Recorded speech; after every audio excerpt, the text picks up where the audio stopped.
ಪ್ರಧಾನಿ ನರೇಂದ್ರ ಮೋದಿ ಅವರು ದೇಶದ ಜನರಿಗೆ ಮಾಡಿಕೊಂಡಿರುವ 8 ಮನವಿಗಳು, ಇದಕ್ಕೆ ಜಾಗತಿಕ ವಿದ್ಯಮಾನ ಕಾರಣವ? ಈ ಮನವಿಯನ್ನು ಮಾಡಿಕೊಳ್ಳುವಂಥ ಟೈಮಿಂಗನ್ನು ನೋಡಿದ್ರೆ ಪಂಚರಾಜ್ಯ ಚುನಾವಣೆ ಕಾರಣ.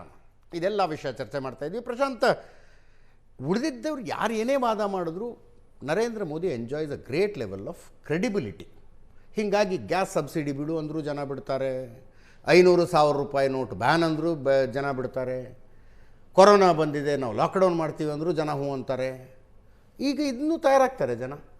ನೋಡಿ, ಜನರನ್ನು ತಯಾರು ಮಾಡುವುದರ ಬಗ್ಗೆ ಯಾವುದೇ ರೀತಿಯಾಗಿರ್ತಕ್ಕಂಥ ಅಭ್ಯಂತರ ಇಲ್ಲ.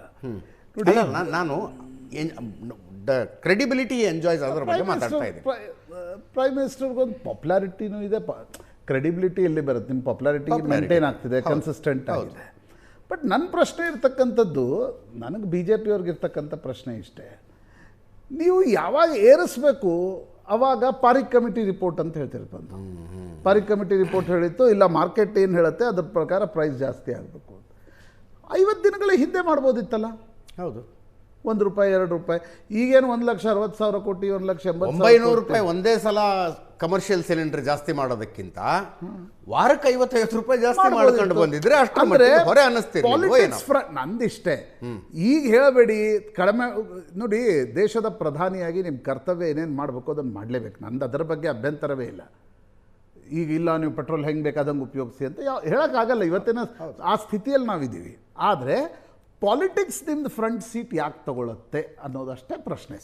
ಆಮೇಲೆ ನನಗನ್ಸುತ್ತೆ ಚಾರಿಟಿ ಬಿಗಿನ್ಸ್ ಅಟ್ ಹೋಮ್. ನೀವೇನು ಹೇಳ್ತಾ ಇದ್ದೀರಿ ಮೆಜರ್ಸ್ಗಳನ್ನು, ದಯವಿಟ್ಟು ಪಾಲನೆ ಮಾಡಕ್ಕೆ ಶುರು ಮಾಡಿ. ನೀವು 1,700 ಶಾಸಕರಿದ್ದಾರೆ, ಬಿ ಜೆ ಪಿಯವರು, ಮಂತ್ರಿಗಳಿದ್ದಾರೆ, ದಯವಿಟ್ಟು ಅವ್ರಿಗೆಲ್ಲ ಮೆಟ್ರೋದಿಂದ ವಿಧಾನಸೌಧಕ್ಕೆ ಬಾ ಅಂತ ಹೇಳಿ. ಫಸ್ಟ್ ಊರಿಂದ ಬೆಂಗಳೂರಿಗೆ ಬರುವಾಗ ಬಸ್ ಹತ್ಕೊಂಡು ಬರಲ್ಲಪ್ಪ, ಸ್ಲೀಪರ್ ಕೋಚಲ್ಲಿ ಆರಾಮ್ಸೆ ಬರ್ತಾರೆ. 10 ಕಾರ್ಗಳನ್ನು ಇಟ್ಕೊಂಡು ಬರ್ತೀರಿ, ದಯವಿಟ್ಟು ಬನ್ನಿ.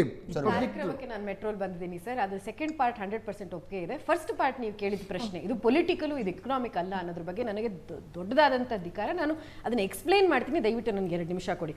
ಶಂಕರ್ ಅಯ್ಯರ್ ಅಂತ ಒಬ್ರು ಆರ್ಥರ್ ಇದ್ದಾರೆ, ಒಂದು ಥಿಯರಿನ ಫ್ಲೋಟ್ ಮಾಡಿದ್ದಾರೆ. ಕಾಂಗ್ರೆಸ್ ಎರಾದಲ್ಲಿ ಆಗಿರುವಂತಹ ಎಲ್ಲ ರಿಫಾರ್ಮ್ ಒಂದು ಆಕ್ಸಿಡೆಂಟಲ್ ಮಾತ್ರ, ಅಂದ್ರೆ ಒಂದು ಕ್ರೈಸಿಸ್ ಸಮಯದಲ್ಲಿ ಬಂದಿದ್ದ ಸಮಯದಲ್ಲಿ ಮಾತ್ರ ಅವ್ರು ರಿಫಾರ್ಮ್ ಮಾಡಕ್ಕೆ ಸಾಧ್ಯ ಆಯಿತು. 1991 ಬಗ್ಗೆ ಮಾತಾಡಿದ್ದಾರೆ, ಲಾಲ್ ಬಹದ್ದೂರ್ ಶಾಸ್ತ್ರಿ ಆದ ನಂತರ ಗ್ರೀನ್ ರೆವಲ್ಯೂಷನ್ ಬಗ್ಗೆ ಇದೆಲ್ಲ ಕೋಟ್ ಮಾಡಿರುವಂಥದ್ದು. ಇದರ ವಿರೋಧವಾಗಿ ಈ ನರೇಂದ್ರ ಮೋದಿ ಸರ್ಕಾರ ಏನ್ ಮಾಡಿದೆ ಅಂದ್ರೆ, ಯಾವತ್ತೂ ಕ್ರೈಸಿಸ್ ಸಮಯಕ್ಕೆ ಕಾಯೋದಿಲ್ಲ. ಇದನ್ನ ನಾನು ಇದೇ ಒಂದು ಗ್ಲೋಬಲ್ ಕ್ರೈಸಿಸ್ ವಿಷಯವಾಗ್ಲೂ ಹೇಳ್ಬೋದು. ಏನು ಅಂದ್ರೆ ಡೈವರ್ಸಿಫಿಕೇಶನ್. ಕೊರೋನಾ ಬಂತು, ಆಕ್ಸಿಜನ್ ಸ್ಕ್ಯಾರ್ಸಿಟಿ ಆಯಿತು, ಆಕ್ಸಿಜನ್ ಯೂನಿಟ್ಗಳನ್ನ ಹಾಸ್ಪಿಟಲ್ಗಳು ಹಾಕೋಬೇಕು ಅಂದ್ರು. ಕ್ರೈಸಿಸ್ ಉಪಯೋಗಿಸೋದು ಒಂದು, ಕ್ರೈಸಿಸ್ ಕಾಯ್ತಾ ಇದೀವಿ ಅಂತ ಇಲ್ಲ. ಅದೇ UPI ಕ್ರೈಸಿಸ್ ಸಮಯದಲ್ಲಿ ಹೆಚ್ಚಾಯಿತು, ಕೋವಿಡ್ ಸಮಯದಲ್ಲಿ ಹೆಚ್ಚು ಉಪಯೋಗ ಮಾಡಿದ್ರು ಹೊರತು ಕ್ರೈಸಿಸ್ ಸಮಯದಲ್ಲಿ UPI ಕಂಡುಹಿಡಿಯಲಿಲ್ಲ. ಇದನ್ನ ನಾನು ಯಾಕೆ ಹೇಳ್ತಿದ್ದೀನಿ ಅಂದ್ರೆ, ಇಷ್ಟು ದಿವಸ ನಾವು ಒಂದು 3 ಮಂತ್ಸ್ ಏನು ಮಾತಾಡ್ತಾ ಇದೀವಿ, ನಾವು ವಾರ್ ಬರ್ತಾ ಇದೆ, ಇಂತಹ ಒಂದು ಯುದ್ಧ ಆಗುತ್ತೆ, ಎಲ್ಲೋ ನಡೀತಿರೋದು ಯುದ್ಧ, ಇದು ಗ್ಲೋಬಲ್ ಯುದ್ಧ ಅಲ್ಲ ಅಂತ ಹೇಳ್ತೀರಾ. ಸ್ಟ್ರೇಟ್ ಆಫ್ ಹಾರ್ಮುಸ್ ನಲ್ಲಿ 1/5 of the global supply ship ಆಗುವಂಥದ್ದು ಸ್ಟ್ರೇಟ್ ಆಫ್ ಹಾರ್ಮುಸ್ ನಲ್ಲಿ. ಇಂತಹ ಕೆಪಾಸಿಟಿ ಇಟ್ಕೊಂಡು, ಆ ಸ್ಟ್ರೇಟ್ ಆಫ್ ಹಾರ್ಮುಸ್ನಿಂದ ಇಟ್ಕೊಂಡು allied countries, US allied countries threaten ಮಾಡ್ತಾರೆ. ಒಪೆಕ್ ಕಂಟ್ರೀಸ್ಗೆ ಇಷ್ಟು ದೊಡ್ಡ ಹೊರೆ ಬರುತ್ತೆ ಅನ್ನೋದ್ರ ಬಗ್ಗೆ USಗೂ ಯೋಚನೆ ಇಲ್ಲ, ಇಸ್ರೇಲ್ಗೂ ಆ ಥರ ಯೋಚನೆ ಇಲ್ಲ. ಇಂತಹ ಸಂದರ್ಭದಲ್ಲಿ ವೆರಿ ಡೈನಾಮಿಕ್ ಸಿಚುವೇಶನ್ ಅಲ್ಲಿ ಫಸ್ಟ್ ನಾವು ಮಾಡಿದ್ದು ಅಂಡರ್ಸ್ಟ್ಯಾಂಡಿಂಗ್ ಏನೇನು ಗ್ಲೋಬಲ್ ಕಾನ್ಸಿಕ್ವೆನ್ಸಸ್ ಇದೆ, ಯಾವ ಥರ ನಮ್ಮ ರಿಫೈನರೀಸ್ ಏನು ಕೆಪಾಸಿಟಿ ಇದೆ. ನಾವು ಆಲ್ ಪ್ರೊಡ್ಯೂಸಿಂಗ್ ನೇಷನ್ ಅಲ್ಲ, ನಾವು ರಿಫೈನರೀಸ್ ಇರುವಂತಹ ನೇಷನ್. ನಮ್ಮ ರಿಫೈನರೀಸ್ ಡೊಮೆಸ್ಟಿಕ್ ಪ್ರೊಡಕ್ಷನ್ ಜಾಸ್ತಿ ಮಾಡ್ಕೊಂಡ್ವಿ. ಕಮರ್ಷಿಯಲ್ ಸಿಲಿಂಡರ್ ನೀವು ಜಾಸ್ತಿ ಒಂದು ಶಾರ್ಟ್ ಜಾಸ್ತಿ ಮಾಡಿದ್ರು ಅಂತ ಹೇಳಿದ್ರಲ್ಲ, ಆ ಕಮರ್ಷಿಯಲ್ ಸಿಲಿಂಡರ್ ಫಸ್ಟ್ ರಿಸ್ಟ್ರಿಕ್ಟ್ ಮಾಡೋದ್ರಿಂದ ಶುರು ಮಾಡಿದ್ದು ಹೊರತು ಯಾವತ್ತು ಲೈಕ್ ಇಮಿಡಿಯೇಟ್ ಆಗಿ ಮಾಡಿದ ಸಂದರ್ಭ ಅಲ್ಲ. ಯಾವಾಗ ಮ್ಯಾಕ್ರೋ ಎಕನಾಮಿಕ್ ಸ್ಟೆಬಿಲಿಟಿ, ಇದನ್ನ ನಾನು ಇನ್ನೊಂದು ಬಾರಿ ಹೇಳ್ತಾ ಇದ್ದೀನಿ, ಮ್ಯಾಕ್ರೋ ಎಕನಾಮಿಕ್ ಸ್ಟೆಬಿಲಿಟಿನ ನಾವು ಫೋಕಸ್ ಮಾಡ್ತಾ ಇರೋದು, ಇಲ್ಲಿ ಪಾಲಿಟಿಕ್ಸ್ ಅಲ್ಲ. ಆ ಮ್ಯಾಕ್ರೋ ಎಕನಾಮಿಕ್ ಸ್ಟೆಬಿಲಿಟಿ ಬರಬೇಕಾದಂತಹ ಸಂದರ್ಭದಲ್ಲಿ, ಬರಬೇಕು ಅಂತ ಇರುವಂತಹ ಸಂದರ್ಭದಲ್ಲಿ ನಾವು ಮಾಡಬೇಕಾದಂತಹ ಎಲ್ಲ ಡೊಮೆಸ್ಟಿಕ್ ಕೇಪಬಿಲಿಟೀಸ್ ಇನ್ಕ್ರೀಸ್ ಮಾಡೋದು, ಡೈವರ್ಸಿಫಿಕೇಶನ್ ಮಾಡೋದು. ಬೇರೆ ರಾಜ್ಯಗಳಿಗೆ ನೋಡಿ, ನಾವು ಇದನ್ನ ಯುಕ್ರೇನ್ ರಷ್ಯಾ ಕ್ರೈಸಿಸ್ ಅಲ್ಲೂ ಆದದ್ದು ಇದೇನೆ. ಯುಕ್ರೇನ್ ರಷ್ಯಾ ಕ್ರೈಸಿಸ್ ಅಲ್ಲಿ ಆದಾಗ ರಷ್ಯಾ ಜೊತೆ ನಾವು ಜಾಸ್ತಿ ಆಯಿಲ್ ಕೊಳ್ಳುವಂತಹ ಸಂದರ್ಭ ತಂದಿದ್ದು ಇದೇ ಸರ್ಕಾರದಲ್ಲಿ. Strategic autonomy. ಕೊನೆಯೊಂದು ಹೇಳ್ಬಿಡ್ತೀನಿ, ಯಾಕೆಂದ್ರೆ ಬಹಳಷ್ಟು ಚರ್ಚೆಗಳಾಗಿದೆ. ಇದೇ 2013 ಯಾವ ಕ್ರೈಸಿಸ್ ಇತ್ತು ಗ್ಲೋಬಲಿ? ಚಿದಂಬರಂ ಆಚೆ ಬಂದು ಹೇಳಿದಂತ ಸಂದರ್ಭ ಗೋಲ್ಡ್ ಬೈ ಮಾಡಬೇಡಿ ಅಂತ. ಯಾವ ಕ್ರೈಸಿಸ್, ಯಾವ ಗ್ಲೋಬಲ್ ಕ್ರೈಸಿಸ್ ಇಂದ ನಾವು ಈ ತರ ಸಂದರ್ಭ ಆಯ್ತು? ರಮೇಶ್ ಬಾಬು, ಮೊದಲನೇದಾಗಿ ನಾನು ಮುರಳೀಧರವ್ರಿಗೆ ಒಂದು ಮಾತಿಗೆ ಉತ್ತರ ಕೊಡ್ತೀನಿ. ಪಾಪ ಅವರು ಭಾಳ ಪಾಲಿಶಾಗಿ ಮಾತಾಡಿದ್ರು. ಈ ದೇಶದಲ್ಲಿ ರೈತರ ರಸಗೊಬ್ಬರಕ್ಕೆ ಸಬ್ಸಿಡಿ ಅತಿ ಹೆಚ್ಚು ಕೊಟ್ಟಿರ್ತಕ್ಕಂಥದ್ದು ಯಾವುದಾದ್ರಿಂದ ಅದು ಕಾಂಗ್ರೆಸ್ ಸರ್ಕಾರ. ರೈತರಿಗೆ ರಸಗೊಬ್ಬರ ಹೆಂಗೆ ತರಬೇಕು, ಹೆಂಗೆ ಸಬ್ಸಿಡಿ ಕೊಡಬೇಕಂತೇಳಿ ನಾವು ಯಾರಿಂದಲೂ ಕಲಿಬೇಕಾಗಿಲ್ಲ. ಇದು ಒಂದು ಪಾಯಿಂಟು. ಎರಡನೇದು, ಇವತ್ತೇನು ಇವರು ಇಷ್ಟೆಲ್ಲ ಮಾತಾಡ್ತಾ ಇದ್ದಾರಲ್ಲ, ರೂಪಾಯಿ ಡಾಲರು ನೀವೇನು ನಾವು ಚರ್ಚೆ ಮಾಡ್ತಾಯಿದ್ದೀವಿ, ಓನ್ಲಿ ಇದು ಯಾವುದೋ ಒಂದು ಆಯಿಲ್ ಮತ್ತೊಂದರಿಂದ ಆಗೋದಿಲ್ಲ. ನಮ್ಮ financial position, financial investment, financial policy ಮೇಲೆ ಡಿಪೆಂಡ್ ಆಗುತ್ತೆ.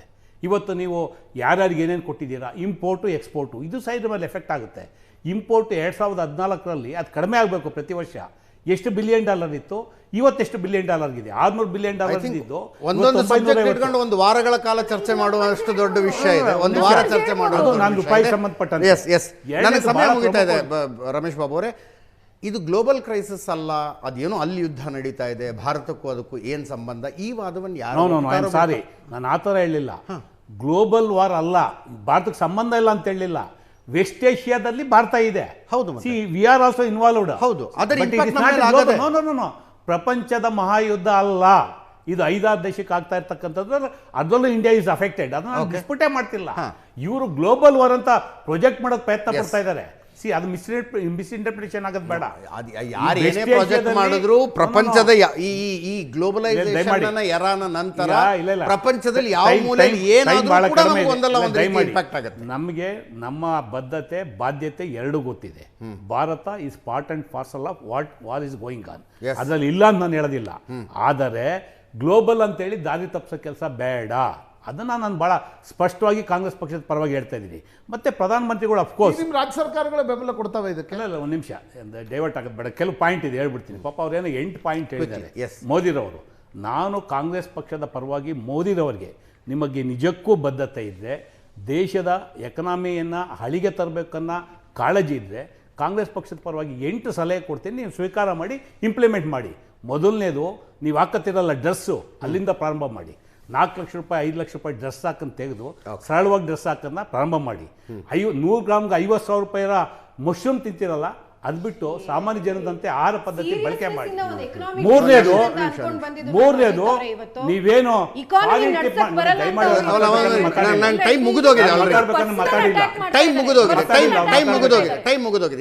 ಮೂರನೇದು ಬಹಳ ಮುಗಿದೋಗಿದೆ ಸುರಭಿ ಅವರೇ, ಟೈಮ್ ಮುಗಿದೋಗಿದೆ. ಪ್ಲೀಸ್, ಭಾಳ ಪ್ರಮುಖವಾಗಿ ನೀವೇನು ಫಾರಿನ್ ಟ್ರಿಪ್ ಮಾಡ್ತಿದ್ದೀರಾ ಇವತ್ತಿಂದ ನಿಲ್ಲಿಸಿ. ಎಷ್ಟೆಷ್ಟು ಕೋಟಿ ಮಾಡಿದ್ದೀರಾ, ಎಷ್ಟೆಷ್ಟು ಖರ್ಚು ಮಾಡಿದ್ದೀರಾ, ದಯವಿಟ್ಟು ಒಂದು ಲೆಕ್ಕ ಕೊಡಿ, ಇವತ್ತಿಂದ ನಿಲ್ಲಿಸಿ. ಅದು ಮೂರನೇದು. ನಾಲ್ಕನೇದು, ನಿಮ್ಮ ಕ್ಯಾಬಿನೆಟ್ ಮಿನಿಸ್ಟರ್ಸು, ಕೇಂದ್ರದ ಕ್ಯಾಬಿನೆಟ್ ಮಿನಿಸ್ಟರ್ಸು ಇವತ್ತಿಂದ ಲಕ್ಸುರಿ ಕೆಲಸಕ್ಕೆ ಫ್ಲೈಟ್ ಉಪಯೋಗಿಸೋದು ಬೇಡ, ರಸ್ತೆಯಲ್ಲಿ ಓಡಾಡಿ ಅಂತೇಳಿ. ಅದು ನಾಲ್ಕನೇದು. ಮತ್ತೆ ಭಾಳ ಪ್ರಮುಖವಾಗಿ 5ನೇದು, ಈ ಕಾಸ್ಟ್ಲಿ ಡ್ರೆಸ್ ಹಾಕೋದು ಬಿಟ್ಟು ಖಾದಿ ಹಾಕೋದಕ್ಕೆ ನಿಮ್ಮ ಪಾರ್ಟಿಯಿಂದ ಒಂದು ಸ್ಲೋಗನ್ ಕೊಡಿ. ಮತ್ತೆ ಲಕ್ಸುರಿ ಮ್ಯಾರೇಜಸ್, ಬಿಜೆಪಿ ಲೀಡರ್ಗಳು ಏನೇನೋ ಬಹಳ ದೊಡ್ಡ ಮದುವೆ ಮಾಡ್ತಾ ಇದ್ದಾರೆ, ಅದನ್ನು ತಡೆಯುವಂತ ಪ್ರಯತ್ನ ಮಾಡಿ. ಅದ್ರ ಜೊತೆಗೆ NPA ಏನಿದೆ ಈ ದೇಶದಲ್ಲಿ, ಆ NPA ಕಡಿಮೆ ಮಾಡಿ, ರಿಕವರಿ ಮಾಡಿ, ದೇಶದ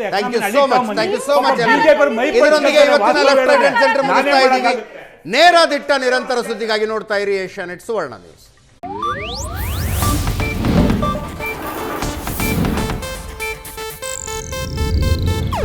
ಇದು ಏಷ್ಯಾನೆಟ್ ನ್ಯೂಸ್ ನೆಟ್ವರ್ಕ್ ಪ್ರಸ್ತುತಿ.